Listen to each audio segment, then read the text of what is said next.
Hotel 404. Kamar yang tidak pernah ada, setiap hotel punya rahasia. Ada yang menyembunyikan kisah tamu yang mengakhiri hidupnya. Ada pula kamar yang sengaja dibiarkan kosong karena alasan yang tak terucap. Tapi, di sebuah hotel tua di Bandung, ada satu kamar yang bahkan tidak pernah ada dalam catatan. Mereka menyebutnya kamar ke-404. Kisah ini berpusat pada seorang pemuda bernama Dimas, karyawan baru di Hotel Grand Merapi. Hotel itu megah, sebuah peninggalan dari zaman kolonial Belanda dengan lorong-lorong panjang dan aroma kayu tua yang khas. Dimas ditempatkan di bagian housekeeping, shift malam. Malam pertamanya berjalan seperti biasa, sampai supervisornya memberikan satu peringatan aneh. Dimas, kalau kamu bersih-bersih, cukup sampai kamar 403 saja ya. Jangan pernah, sekali lagi jangan pernah, coba-coba masuk atau mendekati kamar setelah itu. Dimas bingung, ia melirik daftar di sistem komputer. Setelah kamar 403, nomornya langsung melompat ke 405. Tidak ada kamar dengan nomor ke-404. Saat ditanya, supervisornya hanya menggeleng dan berkata, "Ikuti saja aturannya."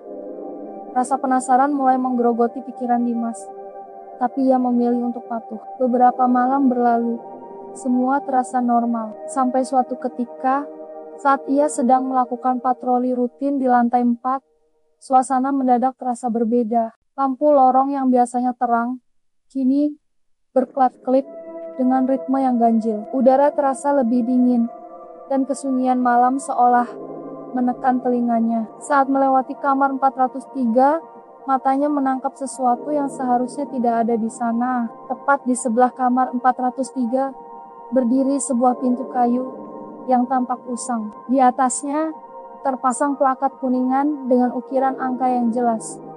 Ke-404, Dimas membeku di tempat. Ia memeriksa kembali daftar pembersihan di tangannya. Kosong. Tidak ada catatan mengenai kamar ini. Tiba-tiba, dari balik pintu itu, terdengar suara samar televisi yang sedang menyala. Lalu, sebuah bisikan lirih, suara seorang wanita, seolah menembus kayu pintu itu. "Tolong, matikan lampunya." Jantung Dimas berdebar kencang. Dengan tangan gemetar, ia memberanikan diri, mengetuk pintu itu pelan. Tok, tok, tok. Hening. Tak ada jawaban, namun matanya terpaku pada gagang pintu berwarna keemasan itu.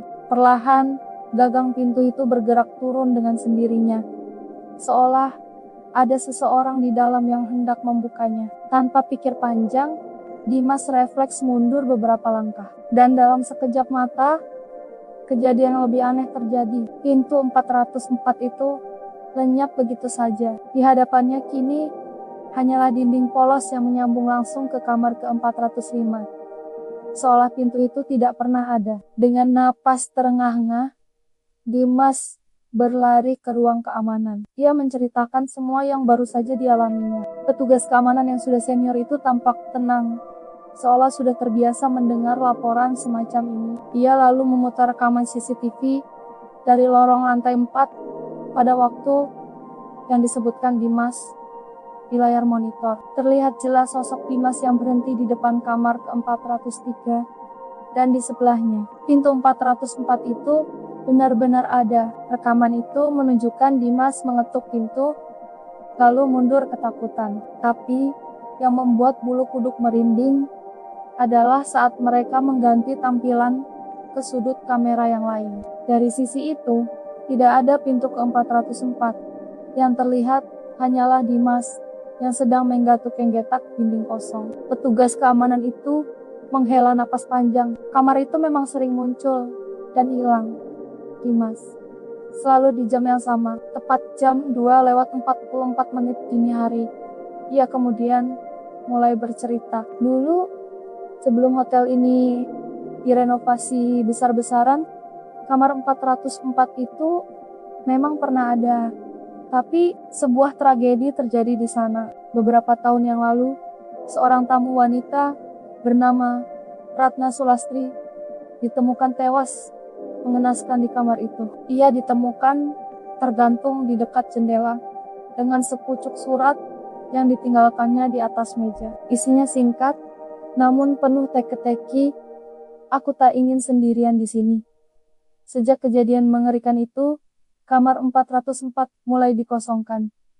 Namun, keanehan tidak berhenti. Tamu di kamar sebelah sering mengeluh mendengar suara tangisan atau bisikan dari kamar kosong itu. Setiap kali manajemen hotel mencoba merenovasi kamar tersebut, para pekerja bangunan selalu mengalami nasib sial. Ada yang jatuh sakit secara misterius, ada yang tiba-tiba menghilang tanpa jejak. Karena terus-menerus membawa aura negatif, manajemen akhirnya mengambil keputusan drastis. Mereka menutup kamar itu secara permanen, menembok pintunya, dan menghapus nomor 404 dari seluruh sistem dan dana hotel. Berharap dengan begitu, arwah Ratna bisa tenang. Tapi nyatanya, kamar itu menolak untuk dilupakan. Penjelasan itu bukannya membuat Dimas takut, malah rasa penasarannya semakin menjadi-jadi. Ia merasa harus membuktikan sendiri misteri ini. Malam berikutnya,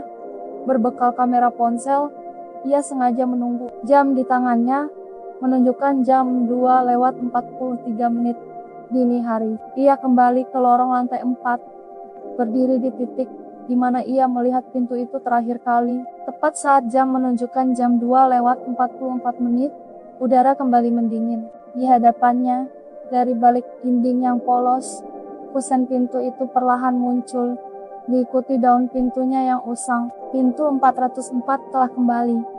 Kali ini, pintu itu tidak tertutup rapat, sedikit terbuka, memancarkan cahaya kuning redup dari dalam. Dengan jantung yang berpacu liar, didorong oleh rasa penasaran yang tak tertahankan, Dimas melangkahkan kakinya masuk. Di dalam, kamar itu tampak rapi, seolah baru saja ditempati. Interiornya bergaya kuno. Di atas meja rias, tergeletak sebuah koper tua dan sepasang sepatu wanita. Televisi tabung di sudut ruangan menyala, menayangkan siaran berita dari tahun ke-1986. Tiba-tiba, sebuah suara perempuan yang lembut terdengar dari belakangnya. "Kau akhirnya datang." Dimas menoleh. Di tepi ranjang, duduk seorang wanita bergaun putih panjang. Wajahnya pucat, namun bibirnya menyunggingkan senyum tipis, menatap lurus ke arah Dimas. Seketika, layar ponsel di tangan Dimas mati total. Kegelapan menelannya. Keesokan paginya, supervisor mengkari-kari Dimas.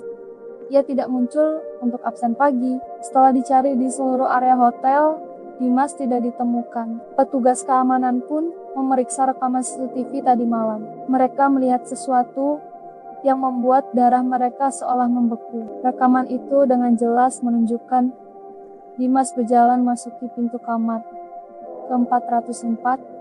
Pintu itu kemudian tertutup perlahan. Dan setelah itu, Dimas tidak pernah terekam keluar lagi. Saat petugas bergegas ke lokasi, yang mereka temukan hanyalah dinding polos.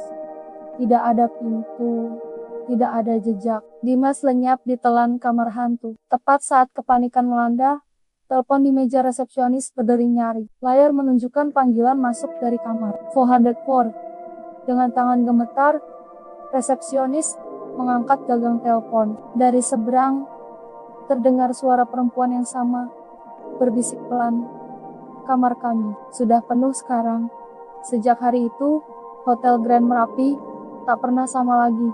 Para tamu dan karyawan sering mendengar suara langkah kaki misterius di lorong lantai 4, tepat pada jam 2:44 dini hari. Beberapa bahkan bersumpah melihat sosok pria berseragam housekeeping berjalan gontai tanpa wajah, mendorong troli pembersih ke arah dinding buntu, ke arah pintu yang tidak pernah ada. Hotel Grand Merapi masih berdiri megah hingga kini, tapi lantai 4 telah ditutup selamanya untuk umum. Jadi, jika suatu saat kamu menginap di sebuah hotel tua dan tanpa sengaja melihat sebuah pintu dengan nomor yang seharusnya tidak ada, jangan pernah mengetuknya, karena mungkin mereka sedang menunggumu untuk menjadi tamu abadi mereka. Terima kasih sudah menyimak cerita malam ini. Jangan lupa untuk like, komen, dan subscribe agar tidak ketinggalan kisah-kisah misterius lainnya. Sampai jumpa.